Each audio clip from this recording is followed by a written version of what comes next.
મિત્રો કેમ છો? આપ મિત્રો માટે આજ મસ્ત વાતો લાવ્યો છું. હું મારા મિત્ર અનિલની કથા, જેમાં એને એની ભાભી જલ્પા સાથે જે કર્યું તે સાંભળીને તમારા હોશ ઉડી જશે. આ વાત ઇન્ડિયન હોટ જલ્પાની 2 વર્ષ પહેલાની વાત છે. હું એક લગ્નમાં જામનગર ગયો હતો. મારા મમ્મી પપ્પા અને બહેન બીજા લગ્નમાં રાજકોટ ગયા હતા અને એટલે હું એકલો જ આવ્યો હતો. મને અહીં લગ્નમાં મારો પિતરાઈ મુકેશ અને એની પત્ની જલ્પા મળ્યા. જલ્પા એક સુંદર ભાભી હતી અને અમે કાયમ વાતો કરતા કે આ ઇન્ડિયન હોટ છોકરી કઈ રીતે આ સીધા સાદા મુકેશને મળી ગઈ. રાત પડી અને હું સુવાની જગ્યા શોધવા લાગ્યો. ઘરો તો બૈરા અને છોકરાઓથી ફૂલ થયા હતા. મેન માંડવામાં જ ગાદલો નાખ્યો અને લેપટોપના ઇયરફોન ભરાવીને હું લાંબો પડ્યો. ત્યાં જ બાજુમાં હલચલ થઈ. મેં જોયું કે ઇન્ડિયન જલ્પા ભાભી જ હતા અને ગાદલા નાખતા હતા. મેં પૂછ્યું, કેમ અહીં? જલ્પા ભાભી બોલી, માસીએ પતિ પત્નીઓને અલગ અલગ સુવા કહ્યું છે. હું તો વહી તમારી બાજુમાં જ ઊંઘીશ. ઉદ્ગારવાચક ચિહ્ન. રાત્રે લગભગ 2 થયા હશે અને બધા ગરબા રમીને થાકી ગયા હતા, એટલે ફટફટ ઊંઘવા લાગ્યા. માંડવાની લાઇટ પણ કોઈએ હમણાં જ બંધ કરી. મારી આંખો પણ ઘેરાવા લાગી. ત્યાં જ મને લાગ્યું કે મારા ઉપર કોઈ જીવડું ચાલતું હોય. મેં હાથ માર્યો. અરે આ તો જલ્પા હતી. મેં એનો હાથ હટાવ્યો. મને એમ કે કદાચ ભૂલથી આવી ગયો હશે ઊંઘમાં. અડધા કલાક પછી પાછો હાથ મારા શર્ટ પર આવી ગયો અને મેં જલ્પાનો હાથ પકડી લીધો. ઇન્ડિયન ભાભી આંખ ખોલીને મારી સામે જોવા લાગી. મેં કહ્યું, શું થયું? જલ્પા બોલી, કંઈ નહીં. મેં કહ્યું, તમારો હાથ. જલ્પા બોલી, અનિલ એ તો હું જ અડકતી હતી. મને આશ્ચર્ય થયું. એ આગળ બોલી, મને તમારા ભાઈ તેમની સાથે મસ્તી નથી કરવા દેતા. તમે જ કહો અનિલ, મને તો હવે ગુંગળામણ થાય છે. અહીં 2 દિવસ તમારી સાથે મજા લઈ લેવા દો મને. મેં કહ્યું, અહીં કોઈ જોઈ જશે. ઇન્ડિયન ભાભી બોલી, કાલે પબ્લિક ઓછી હશે કેમ કે બપોરે લગ્ન છે, એટલે આપણે રાત્રે સ્ટોરમાં મળીએ. ઉદ્ગારવાચક ચિહ્ન. બીજા દિવસનો મને પણ બહુ ઇંતજાર હતો, કેમ કે સવારથી જ જલ્પા ભાભી મને ઈશારા અને નખરા દેખાડી રહી હતી. મારી સવારની ચા અને સાંજનો નાસ્તો પણ એ જ લઈ આવી હતી. આખરે રાત પડી. હું મારી ગઈકાલની જગ્યા પર જ લાંબો થયો અને ભાભી પણ થોડીવાર બાદ આવી ગઈ. બધા સૂઈ ગયા બાદ મને ભાભીએ કાનમાં કહ્યું, તમે આગળ જાઓ, હું આવું છું.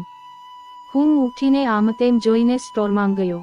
અહીં ઘઉંની ગુણો પડેલી હતી અને બાજુમાં એક પ્લાસ્ટિકનો પાથરનું પણ હતું. 4-5 મિનિટ બાદ આંગ ઇન્ડિયન ભાભી પણ આવી ગઈ. આવતાવેન તે મને ગળે લાગી ગઈ અને મારા હોઠ પોતાના હોઠ સાથે ભીંચીને કિસ આપવા લાગી. ભાભી મસ્ત રીતે મને વળગેલી જ રહી અને અમે બંને જેમ પતિ પત્ની જે મસ્તી કરતા, તેમજ ઠંડીમાં અમે બંને એકબીજા વાત કરતા કરતા મોજ કરી. મેં હવે ભાભીને ત્યાં ઘઉંની ગુણ પર બેસાડી દીધી અને અંધારામાં મને બરાબર દેખાતું નહોતું એટલે ભાભીએ મારા ગાલ પર કિસ કરી. ભાભીએ એક હળવી ચીસ જેવું અવાજ કર્યો. મેં કીધું, કંઈક કાઠિયાવાડી બાપાઓ ઉઠી ગયા તો બંને સલવાઈ જશું. પણ કદાચ લગ્નની થાક અમારા બેઉ સિવાય બધાને લાગી હતી. ભાભી મને હોઠોથી હોઠ લગાવીને હજી એક વખત મસ્ત કિસ આપવા માંડી. જલ્પા ભાભી મને ચુંબન પર ચુંબન આપતી હતી અને સાથે સાથે અમે બંને બહુ મજા મસ્તી કરી હતી. રાતના શાંત વાતાવરણમાં જલ્પા અને હું અનમોલ જે મજા કરી બસ એક યાદ જ રહી ગઈ. ઉનાળો હતો અને સ્ટોર રૂમમાં લાઇટ પણ નહોતી અને ઉપરથી અમને બેઉને પરસેવાના રેલા ઉતરી રહ્યા હતા અને અમે બેઉ રેબઝેબ થઈ ગયા હતા. ભાભી અને મારા બેઉના શ્વાસ હવે ફાસ્ટ ચાલવા માંડ્યા હતા અને હું ભાભીને કમરેથી પકડીને હવે બીજી રમત રમવાનું ચાલુ કર્યું. એ પણ મસ્ત એક પણ મોજથી લઈ રહી હતી. મેં ભાભીને પૂછ્યું કે અંદર કોઈ આવી જશે તો? ઇન્ડિયન ભાભી બોલી, ના, હમણાં તમારા ભાઈ નહીં આવે. અમે બેઉ જણા વારાફરતી જાણે કઈ જ નામ બન્યું હોય એમ જઈને સૂઈ ગયા. જલ્પા ભાભી મને છેલ્લા અઠવાડિયાથી ફોન કરે છે. ઈચ્છા થઈ છે કે એના ઘરે જઈને એને મળતા આવું. મેં પણ નક્કી કર્યું અને તેની પાસેથી સમય લઈને તેના ઘરે ગયો. ત્યાં પહોંચતા જ તેણીએ મારું સ્વાગત તેના ખૂબસૂરત હાથોને મારા ચહેરા પર ફેરવીને મારા બંને ગાલો પર અને મારા હોઠ પર ચુંબનો આપ્યા.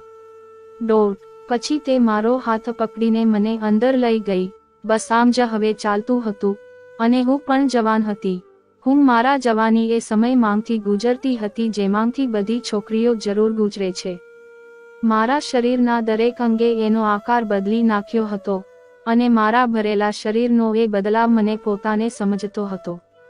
મિત્રો, એમ તો હું એક સારા ઘરની છોકરી છું અને મેં આજ સુધી જે પણ થયું તે તો મને પણ ના ખબર પડી નથી અને મને મારા મનમાં મારા શરીરને જોઈને કંઈક થતું હતું અને એ સમયે હર કોઈ પર શરીરનો દીવાનો હતો કારણ કે હું ચહેરાથી ખૂબ સારી લાગતી હતી જે દરેકને એની પાસે આકર્ષિત કરી લે. મિત્રો, એક દિવસ અમારા સ્કૂલની ટૂર હિલ સ્ટેશન પર જવાની હતી અને બધા લોકોએ પાકું કર્યું કે અમે શિમલા જશું અને એ અમારો 3 દિવસનો ટૂર હતો. અમે લોકો ત્યાં જવા માટે ખૂબ ઉતાવળા થતા હતા અને અમે બધાએ ત્યાં જવા માટે ખૂબ તૈયારી કરી રાખી હતી. પછી મેં મારા ઘર પર આ વિશે વાત કરી તો મારા ઘરના બધા લોકો ખુશીથી માની ગયા કારણ કે અમારા સર પણ અમારી સાથે ટૂર પર આવવાના હતા અને એટલા માટે મારા ઘરના લોકોને ચિંતા કરવાની કંઈ પણ જરૂર હતી નહીં. પછી અમે બધા તૈયારી કરીએ નીકળ્યા અને મોટા પ્રવાસ પછી ત્યાં પહોંચી ગયા અને અમે રસ્તામાં ખૂબ મજા કરી. પણ મને કંઈ પણ ખબર હતી નહીં કે આ ટૂર પછી મારું જીવન અચાનક એકદમ બદલાઈ જશે. અમે લોકો 5 કલાકના સફર પછી ત્યાં પહોંચ્યા અને ત્યાં એક સારી હોટલમાં અમારી બધા લોકોની રહેવાની વ્યવસ્થા કરવામાં આવી હતી. ત્યાં મારી સાથે મારા રૂમમાં હજી 2 છોકરીઓ પણ હતી અને અમારો રૂમ ખૂણાના રૂમની પહેલાનો હતો. તે દિવસે અમે બધા લોકો બહાર ફરવા માટે નીકળી ગયા પણ એ દિવસે થોડી વાર પછી સાંજ થઈ જવાની હતી એટલે અમે લોકો વધારે દૂર ગયા નહીં અને જલ્દી આવીને અમારા રૂમમાં જવા લાગ્યા. અમે જ્યારે અમારા રૂમમાં જતા હતા ત્યારે અમે જોયું કે ખૂણાના રૂમમાં જે અમારા રૂમને એકદમ નજીક હતો એમાં એક અંકલ અંદર જતા હતા અને એ દેખાવમાં ત્યાંના જ લગતા હતા અને તેમની ઉંમર 45 વર્ષ હશે એમ લગતી હતી અને તેમની હાઇટ પણ 6.6 ફૂટ હતી અને એ એકદમ મજબૂત શરીર ધરાવતા હતા. અમને જોઈને એને અમને હેલો કહ્યું અને અમારા વિશે થોડું જાણ્યું. પછી અમે કહ્યું કે અમારા સ્કૂલની ટૂર અહીંયા પર આવી છે અને મેં જોયું કે અંકલ વાતો કરતા સમયે મને ખૂબ ધ્યાનથી જોતા હતા અને તેમની આંખો મને ખાઈ જશે એવા નજરોથી મારા શરીરને ઉપરથી નીચે સુધી જોતા હતા. પછી થોડી વાર સુધી અમારી સાથે વાતો કરીને એ એના રૂમમાં ચાલ્યા ગયા અને પછી અમે એ દિવસે ફ્રેશ થઈને અમારા રૂમમાં સૂઈ ગયા. પછી એના આગલા દિવસે અમે બધા લોકો તૈયાર થઈને અમારા રૂમમાંથી બહાર આવ્યા પણ મને થોડી વાર પછી યાદ આવ્યું કે હું મારો કંઈક સામાન મારા રૂમમાં ભૂલી ગઈ હતી અને પછી હું મારા સરને કહીને મારો સામાન લેવા માટે મારા રૂમ તરફ આવવા લાગી અને હું મારા રૂમની અંદર જતી હતી ત્યારે જોયું કે અંકલ તેમના રૂમમાંથી બહાર આવતા હતા અને એને મને હેલો કહ્યું અને પછી એ મને કહેવા લાગ્યા કે એમની પણ એક દીકરી દેખાવમાં એકદમ મારા જેવી છે પણ એનો રંગ એના પપ્પા પર ગયો છે. એ પછી એને મને મારા વિશે ખૂબ સવાલ કર્યા અને મને એમની સાથે વાત કરવી ખૂબ ગમતી હતી. પછી એને મને કહ્યું કે એ મને એક ગિફ્ટ આપવા માંગે છે તો મેં કહ્યું કે ઠીક છે મને ગિફ્ટ આપી દો તો એ બોલ્યા કે એ ગિફ્ટ માટે મને તેમની સાથે એક દિવસ ફરવું પડશે અને એ પણ કોઈને પણ કહ્યા વગર. પછી મેં કહ્યું કે એવું થઈ શકે નહીં તો એને મને કહ્યું કે હું તને મારી દીકરી સમજીને આ વાત કહું છું અને એને મને ખૂબ સમજાવી. પછી મેં કહ્યું કે હું એકલી તમારી સાથે રહી ના શકું કારણ કે મારા સર મને તમારી સાથે એકલા જવા દેશે નહીં. પછી અંકલ મને બોલ્યા કે જ્યારે કાલે સવારે બધા લોકો બહાર ફરવા માટે નીકળશે ત્યારે તું મારી પાસે આવજે, હું તને સારી હોટલમાં લઈ જઈશ. બસ પછી હું તૈયાર થઈને તેમની સાથે ગઈ. પછી જે મારી સાથે થયું તે સાંભળીને તમારી આંખમાંથી આંસુ આવી જશે. શું મસ્ત હતી તે, બહુ સરસ છોકરી હતી. મન કરતું હતું કે પ્રેમ કરી નાખું પણ મને જરા પણ ઉતાવળ કરવી નહોતી. હવે એ ગુસ્સો થવા લાગી હતી. રાતના 12 વાગ્યા સુધી આમ ચાલ્યું અને મેં થોડી હિંમત કરીને એને મારા મનની વાત કીધી તો એને મને તીરછી નજરથી જોયું અને હસી અને બોલી, તમે નહીં સુધરો. હવે મને ખબર પડી ગઈ કે એના તરફથી પણ હા હતી. હવે તો મજા આવશે. ખબર નહીં હું અત્યાર સુધી હું એને કેમ ન પકડી શક્યો. પછી એને પૂછ્યું, આજ તો તું એકદમ તૈયારી સાથે આવી છે કે એ સાંભળીને એ શરમાઈ ગઈ. એને પૂછ્યું, તમને નથી ખબર કે? મેં કહ્યું, મારી પ્યારી, તારી સેવા કરવું તો મારું કામ છે. આખરે ગિફ્ટનું ફરજ તો નિભાવવું પડશે અને તેની હર ઈચ્છા પૂરી કરવી છે. આ સાંભળીને તે હસી પડી. સાચે મારી ઘરે આવી સરસ છોકરી નથી, તેથી હું બહાર બીજી છોકરીઓની પાછળ હતો. મેં આગલા 4 દિવસ તેની સાથે ખૂબ પ્રેમ કર્યું અને એને પણ ખૂબ મજા આવી ગઈ. છેલ્લા દિવસે મોનિકા પણ આવી ગઈ અને મેં એને બધું કહ્યું તો એ પણ ખુશ થઈ ગઈ. એક દિવસ તેને ખૂબ તાવ આવ્યો અને ચક્કર આવવા લાગ્યા. પછી અમે તેને હોસ્પિટલ લઈ ગયા. ત્યાં જઈને ખબર પડી કે તે ગર્ભવતી છે. આ રહસ્ય કોઈને ખબર ન હતું કે આ બધા મારા જ કામ છે. બસ તે છેલ્લા 1-4 દિવસથી અમારી સાથે રહેતી હતી અને અમે એકબીજા સાથે પ્રેમમાં ડૂબેલા હતા. પણ મેં એક દિવસ રૂમમાં બોલાવીને તેને મારા પ્રેમનો સ્વીકાર કરાવ્યો અને અમે બંને કોઈને ના ખબર પડે તે માટે જાનામાના મળતા હતા. મને એ સમજાતું નહોતું કે શું સાચું અને શું ખોટું. હું તેની પાસે ગયો અને પૂછ્યું, બધા સારા સમાચાર છે? હજી પણ અફસોસ અનુભવી રહ્યો હતો કે મેં મારું આખું બાળપણ અને યુવાની મારી સાથે વિતાવી છે. પરંતુ જ્યારે તેની સાથે વાત કરવાનો અને હેંગઆઉટ કરવાનો સમય આવ્યો ત્યારે અમે તેના લગ્ન કરી દીધા. હવે હું ત્યાં એમ જ બેઠી બેડ ઉપર માથું રાખીને સૂઈ ગઈ. ત્યાં અચાનક દરવાજો ખુલવાનો અવાજ આવ્યો. મેં ગભરાઈને આંખ ખોલી તો મારા રૂમમાં ખૂબ જ અંધારું હતું. મેં કીધું કે રૂમમાં કોણ છે? પણ મને કંઈ જવાબ ન આપ્યો અને મને કોઈના ચપ્પલનો અવાજ આવ્યો. મેં કીધું કે તમે છો કે? સાંભળો તો. મેં કીધું કે આ રૂમમાં આટલું બધું અંધારું શા માટે કરી નાખ્યું? મેં ઘણા બધા સવાલ કર્યા, પણ થોડીવાર પછી એક મર્દનો અવાજ આવ્યો અને તે બોલ્યો કે હા, હું છું. તમારો પતિ. આ સાંભળીને અચાનક મારો શ્વાસ અધ્ધર ચડી ગયો. પણ મને એમ હતું કે મારો પતિ જ મારા રૂમમાં આવ્યો હશે. પણ હવે મને શરમ આવતી હતી. પણ મને એ વાત નહોતી સમજાતી કે મારા પતિ મારા રૂમમાં આવીને અંધારું શા માટે કરી દેતા હતા. મને આ વાત થોડી અજીબ લાગતી હતી. નકર પહેલા તો તે ઘરમાં લાઇટ જ હતી ત્યારે મીણબત્તી લઈને આવતા હતા. ત્યાં અચાનક મારો પતિ મારી સામે આવ્યો અને મને કહેવા લાગ્યો કે મને માફ કરી દેજે. હું બહાર મારા મિત્રો સાથે હતો એટલે મારે આવવામાં મોડું થઈ ગયું. અને મને લાગે છે કે તું અત્યારે સાવ થાકી ગઈ હશે, એટલે તારે સૂઈ જવું જોઈએ. કાલે આપણે વાત કરશું. મારો પતિ વાત કરતા કરતા બહુ અટકી જતો હતો. મને લાગતું હતું કે તેને કંઈક વાંધો હશે. બાકી તે ક્યારેય આવી રીતે બોલતા ન હતા. મને થયું તે મારાથી શરમાતો હશે. મને થયું કે તે મર્દ બનીને પણ મારી સાથે શરમાતો હતો. પછી મને મારી નાની બહેનની વાત યાદ આવી કે તે મને કહેતી હતી કે બહેન, મારા જીજુ બહુ શર્મિલા છે. મેં મારા પતિને કીધું કે તમે રૂમમાં આવો ત્યારે લાઇટ કેમ બંધ કરી દો છો? શું તમે મને જોવા નથી માંગતા?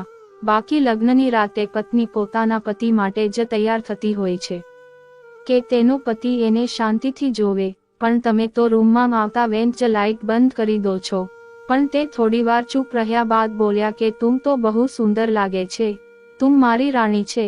જ્યારે આપણે બંને મંડપમાં બેઠા હતા ત્યારે જ મેં તને મન ભરીને જોઈ લીધી હતી. અને અત્યારે સમાજનો રિવાજ છે કે લગ્નના 1 મહિના સુધી પતિને પોતાની પત્નીનું મોઢું નહીં જોવાનું, નહીતર નજર લાગી જાય છે. આટલા માટે આપના લગ્ન વખતે મને આપના પંડિતજીએ પણ કીધું હતું કે તમારું નક્ષત્ર બહુ ખરાબ છે, એટલે થોડા સમય સુધી તમે પોતાના રૂમમાં તમારી પત્ની પાસે જાઓ તો તમારે લાઇટ બંધ કરીને જવું પડશે, જેથી કરીને તમે તમારી પત્નીનો ચહેરો ના જોઈ શકો. પણ મેં હવે મારા પતિની વાત પર વિશ્વાસ કરી લીધો. મને ઘણા બધા સવાલ મનમાં હતા. પણ લગ્નની શરૂઆત હતી એટલે હું કાંઈ ઝઘડો કરવા નહોતી માંગતી અને મને એમ હતું કે હું સવારે મારા પતિનો ચહેરો જોઈશ. પણ સવારે તે મારા બેડ ઉપર હતા જ નહીં.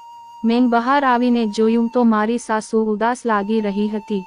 પણ જેવી હું ત્યાં ગઈ તો મારા સાસુના મોઢા પર ચમક આવી ગઈ અને તેણે મને ઈશારાથી પોતાની પાસે બોલાવી અને તે મારી નજર ઉતારવા લાગી. મને થયું કે હકીકતમાં મારા પતિ ઉપર આફત હશે, એટલે અમારા માટે મારી સાસુ અમારી નજર ઉતારતી હતી. પછી મેં મારી સાસુને પૂછ્યું કે મારો પતિ ક્યાં છે? તો તે કહેવા લાગ્યા કે બેટા, એ તો એના કામ પર જતો રહ્યો છે.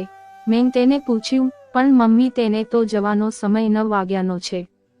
તો તે કેમ આટલા વહેલા જતા રહ્યા છે? હજી તો 7 જ વાગ્યા છે.